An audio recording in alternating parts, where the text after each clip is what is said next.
ইতিহাসের পাতা উল্টালে আমরা অনেক বীরের গল্প শুনি, কিন্তু সেই বীরত্বের ইতিহাস যখন নিজের ঘরের আঙিনায় এসে মেশে তখন গর্বে বুকটা ভরে ওঠে।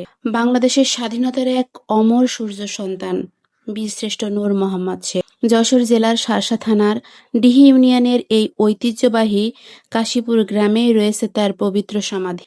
আর আজ আমি আপনাদের নিয়ে যাব ইতিহাসের সেই রক্তঝরা দিনগুলোই, যেখানে মিশে আছে একজন বীরের সর্বোচ্চ আত্মত্যাগের গল্প। 1936 সালের 26শে ফেব্রুয়ারি নড়াইল জেলার নবগঙ্গা চিত্রা নদীর পাড়ে মহিষাখোলা গ্রামে জন্মগ্রহণ করেন এই অবিনশ্বর প্রাণ। তার পিতা মৃত আমানত শেখ এবং মাতা মৃত জেন্নাতা খানম। স্থানীয় বিদ্যালয়ে সপ্তম শ্রেণী পর্যন্ত পড়াশোনা শেষ করে 1959 সালের 14ই মার্চ তিনি তৎকালীন ইপিআরে যোগদান করেন। কর্মজীবনে দেশের বিভিন্ন প্রান্তে দায়িত্ব পালন শেষে 1970 সালের 1 জুলাই তিনি যশোর সেক্টর হেডকোয়ার্টারে বদলি হয়ে আসেন।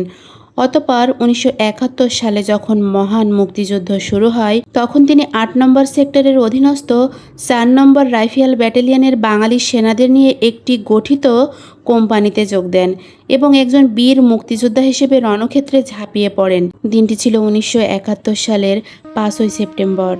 স্থান যশোরের গোয়ালহাটি গ্রাম।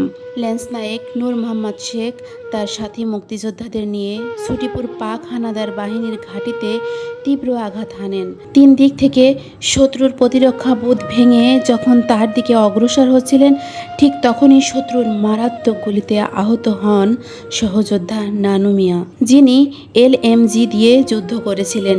নানু মিয়াকে আহত হতে দেখে নূর মোহাম্মদ শেখ পিছু হটেননি, বরং অন্যান্য মুক্তিযোদ্ধাদের নির্দেশ দেন নানু মিয়াকে নিরাপদ স্থানে নিয়ে চিকিৎসা করার জন্য, এবং তিনি নিজে সেই LMG হাতে তুলে নিয়ে একাই শত্রুপক্ষের উপর অবিরাম গুলি চালাতে থাকে।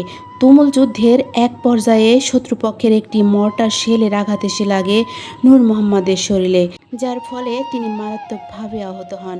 নিজের মৃত্যু আসন্ন জেনেও তিনি সহযোদ্ধাদের সুরক্ষার কথা ভাবেন এবং সিপাহী মোস্তফা কামালের হাতে নেতৃত্বের দায়িত্ব তুলে দিয়ে আহত নানু মিয়া সহ বাকিদের নিরাপদ স্থানে চলে যাওয়ার নির্দেশ দেন। তিনি নিজে একটি ঝোপের মধ্যে আশ্রয় নিয়ে শত্রুকে ব্যস্ত রাখেন যাতে তার বাকি সহযোদ্ধারা নিরাপদে ফিরতে পারেন। কিন্তু কিছুক্ষণ পরেই যুদ্ধক্ষেত্রের পরিস্থিতি শান্ত হলে সহযোদ্ধা ভাইয়েরা এসে ল্যান্স নায়েক নূর মোহাম্মদ শেখের মৃতদেহ দেখতে পান। পাক হানাদার বাহিনীর বুলেটে তার সমস্ত শরীর ক্ষত বিক্ষত হয়ে গিয়েছিল এবং শত্রুপক্ষের নির্মম বেনেট দিয়ে তার 2টি চোখ উপড়ে ফেলা হয়েছিল। 1971 সালের মহান স্বাধীনতা যুদ্ধে বাংলাদেশকে বিশ্বের মানচিত্রে সর্বোচ্চ স্থানে আসন করতে, এই বাঙালি জাতিকে প্রতিষ্ঠিত করতে তিনি যে অসাধারণ ধৈর্য, শৌর্য, কর্মনিষ্ঠা ও সহযোদ্ধাদের প্রতি ভালোবাসা প্রদর্শন করেছিলেন তার কোনো তুলনা নেই। নিজের জীবন উৎসর্গ করে সহযোদ্ধাদের প্রাণ বাঁচালো এই নজিরবিহীন সাহসী বীর যোদ্ধাকে স্বাধীনতার পর বাংলাদেশ সরকার রাষ্ট্রীয়ভাবে সর্বোচ্চ সামরিক সম্মাননা অর্থাৎ বীর শ্রেষ্ঠ খেতাবে তাকে ভূষিত করেন। আজ এই কাশীপুরের মাটিতে দাঁড়িয়ে তার সমাধির দিকে তাকালে মাথাটা শ্রদ্ধায় নুয়ে আসে। কোটি বাঙালির হৃদয়ে তিনি চিরকাল বেঁচে থাকবেন স্বাধীনতার এই অমর সৈনিক হিসাবে। লাল সবুজের এই পতাকা মিশে থাকবে তোমার নাম। হে বীর, তোমাকে জানাই বিনম্র শ্রদ্ধা ও সালাম।